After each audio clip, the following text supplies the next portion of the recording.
When the Brexiteers first won in 2016, their elation was ecstatic. Finally, they could be freed from the terror that was Brussels. But of course, many of these Brexiteers had advocated very heavily that there could be two, if not three, different separate referendums. Even Nigel Farage's own attempt, putting forward to the Electoral Commission, put forward a process over which 40 years the UK would leave the EU in a number of stages with a number of referendums, even putting forward the possibility that we could go backwards in some cases. And now, even though the Brexiteers have everything they ever wanted, everything they could ever dream of, to some of these think tanks or groups that have supported Brexit for years,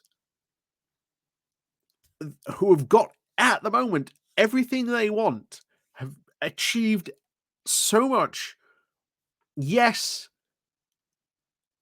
and the Brexit they have is just not good enough, because there is always another goal.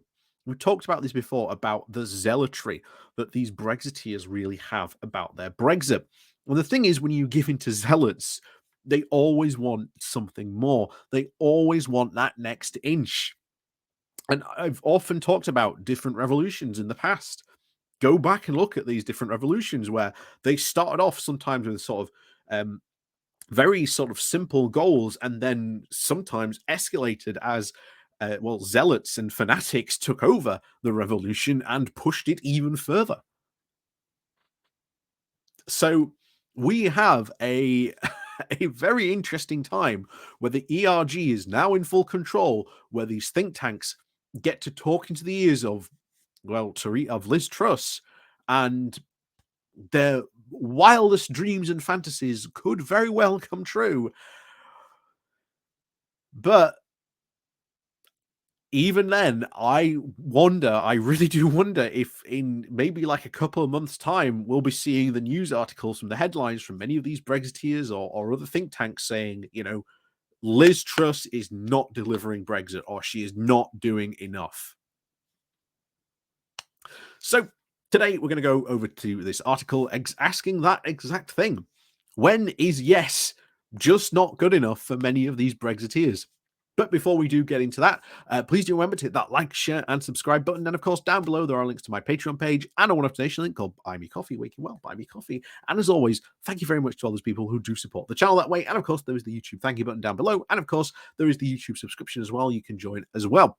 So on we go over to this article today on the New European with the title, Inside the Brexit Bubble, the think tankers who won't take yes for an answer.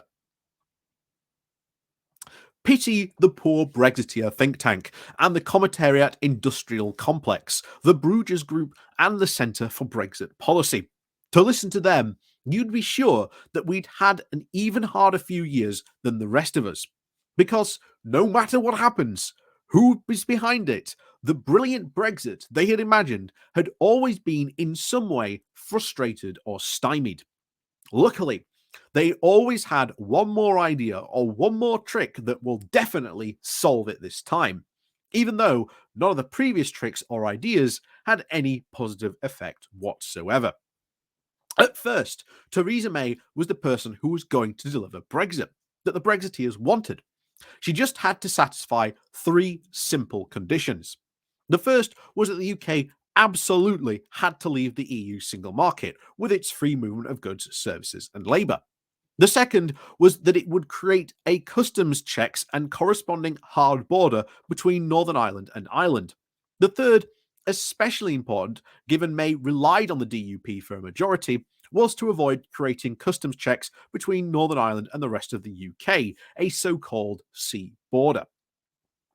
After much sound and fury, May came up with a plan that actually delivered it. The UK would leave the EU and the customs market if, during a transition period, the UK came up with some new technological or political innovation that could automate the paperwork and customs checks to the EU satisfaction that would be introduced. If not, the backstop would kick in, creating an entity of the UK in the customs union, but out of the single market. but still able to import and export without restrictions, thanks to aligned regulations. May's deal delivered everything that the Brexiteers had said they wanted, so naturally they rejected it outright. Having failed to come up with any imagined technological wizardry, they declared the backstop as an opponent rather than that it was too close to remaining, and they noted that it had been a Remainer, that May had been a Remainer after all, and she was promptly kicked to touch. And Boris Johnson, Brexit's most visible booster, was installed in her place. At first, everything seemed to be going the Brexiteers' way. Boris Johnson's solution to solving these three conditions of Brexit was to just simply ignore the third. He created a virtually identical deal to Theresa May's, but applied the backstop only to Northern Ireland and not the rest of the UK. When the DUP and many of his own backbenchers pointed out this would create a sea border between Northern Ireland and the rest of the UK, he simply ignored them. Johnson then ran a whole general election on just how fantastic his deal was.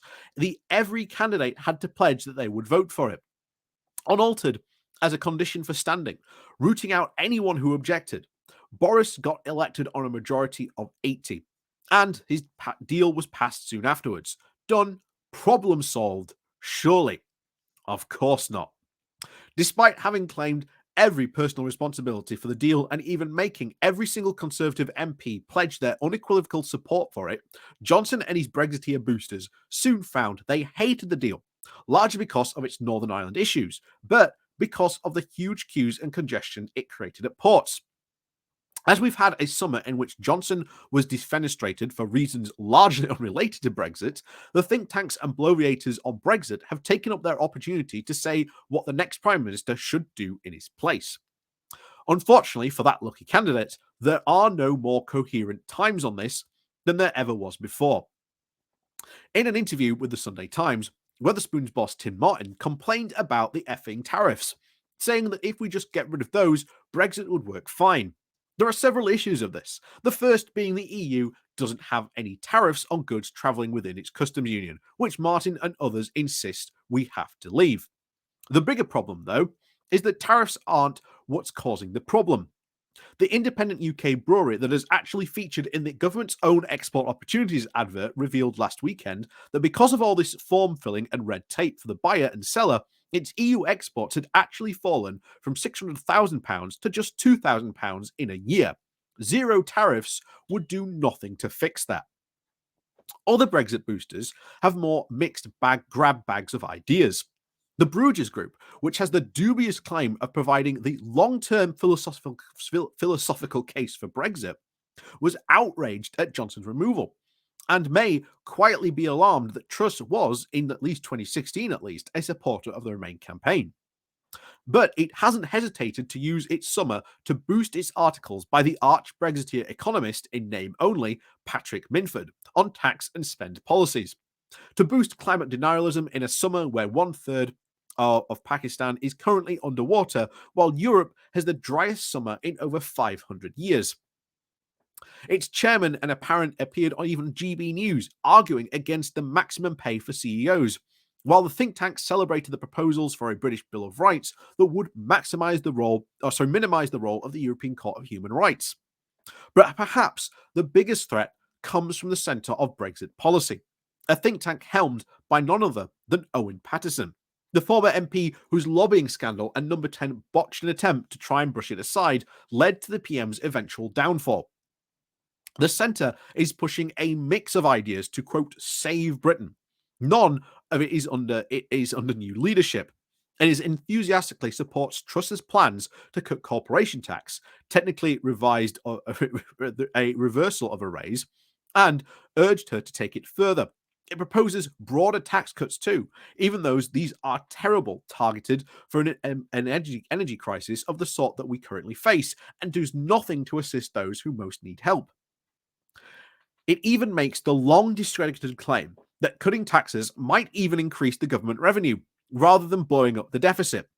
An economic principle based on the Laffer curve, which was rejected economic assumption that lower taxes would raise even more revenue than higher ones.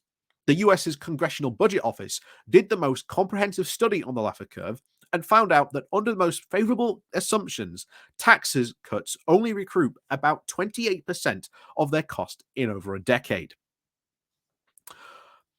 The other, of course, reheated policy from this more trickle down economics era, the centre's view of the defeated elites are holding Brexit back.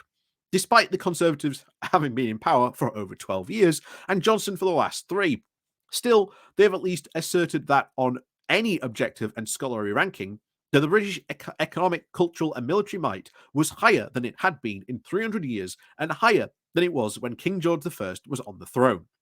Such nonsense would be funny if these people weren't so close to power, and if the people in power didn't seem so desperate to appease these political toddlers. Brexiteers have their hand on the tiller of the UK since 2016, and almost all our politics, other than those focused on the pandemic, it has always been focused on giving them what they want. But because what they want is impossible, our politics have become impossible. And instead, we are trying to reason out what lies beyond all reason and beyond all sanity. Forever having to blow up the next thing ahead, the customs union, the Northern Ireland Protocol, in all hope that it will either magically deliver this Brexit nirvana or make the Brexiteers either realise their vision was a false one. We are hostages on our own ship, grimly watching as we are taken on and ever into choppier waters, and there is very little hope that the new crew will steer us any way better than the last. And that's really where we are. We've talked about this many, many times, that you have these zealots who are in control. And until at least, shall we say, the more saner versions of the Tory party come in and go, yeah, maybe all this Brexit stuff, all these ideas, the ideas proposing, yeah, isn't a good idea. And we have had one Tory MP so far, and stand up and say, yeah, all this Brexit stuff doesn't seem to be a good idea. And that, of course, was Tom not Tom Scholar. He was fired. He was a civil servant who was fired. I can't remember his name now, but yeah, he stood up and said, yeah, maybe rejoining the customs union, the single market, might be a good idea. But that is how it starts. That is how it starts. That is how it eventually lobbies. And one of the things I always make clear to every rejoiner, regardless whether you are on the left or the right, we will need people in the Conservative Party to be championing to rejoin the EU. That is in no doubt. We will need that to make those advances. But until that happens, until the Brexiteers, these zealots, are shown to be, as the article put it, the toddlers that they are, screaming that they still haven't had enough ice cream, even though they've eaten the entire bowl, that's where we are. We are truly held hostage by these people. And now that the fact that the ERG and the government is controlled 88% of all our government, they've got nothing else to blame but themselves. So we could see some very, very desperate things said in the next, the coming weeks and months to try and justify that this is Brexit done properly, that this is the true Brexit dividend. And remember, one thing you've noticed about Liz Truss's government so far, there hasn't been a single word about levelling up. Because very often, whenever trouble would come, Boris would always turn to levelling up, because that was his, that was his trick. Ooh, don't look over here, look at levelling up. Ooh. But of course, Liz Truss doesn't seem to be too politically savvy to have realized that. Maybe she might be. We'll have to wait and see. But we will certainly have signs of what is to come in the new emergency budget, I think, coming at some point this week. And of course, we will fill you in on what happened there and how that will indeed affect things. But of course, as always, thank you very much for watching. Please do remember to hit the like, share, and subscribe button. And of course, down below there are links to my Patreon page and a donation link called Buy Me Coffee, where you can buy me coffee. And as always, we'll see you all next time.